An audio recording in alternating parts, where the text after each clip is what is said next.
ډونالډ ټرمپ افغانستان ته د بیرته راتګ د پلان په هکله خبر ورکړ. د سلامونه مهرکلی کوم، زموږ یوټیوب چینل ته پخیر راغلی. د امریکا پخوانی ولسمشر ډونالډ ټرمپ چې د افغانستان څخه د پوځیانو ایستلو لومړي قدمونه یې پورته کړل، اوس بیا وایي چې د ټول پوځیان نه ایستل او د باګرام پوځي اډه یې په هیڅ صورت نه پرېښوده.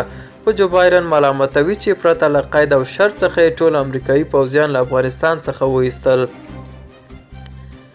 جو بایدن پرون د امریکا د میشګن په ایالت کې د وینا په مهال وویل چې کېدای شي د یو ځل بیا افغانستان ته خپل پوځیان واستوي، البته که چیرې دی د امریکا په ټاکنو کې بریالی شي.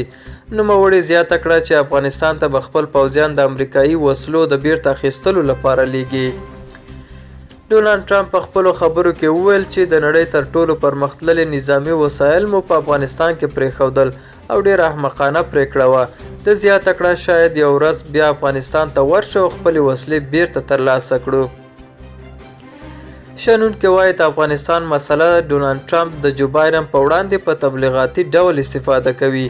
کنه ډونالډ ټرمپ د افغانستان څخه د وتلو لپاره د جو بایدن څخه ډیر لیواله و او ویل به یې چې امریکا د نړۍ پولیس نه ده او ژر تر ژره به د افغانستان او نورو هیوادونو څخه خپل پوځیان وباسي. دا و زموږ نننی چمتو شوی ویډیو. تر بیا ښه وخت، ښې چارې.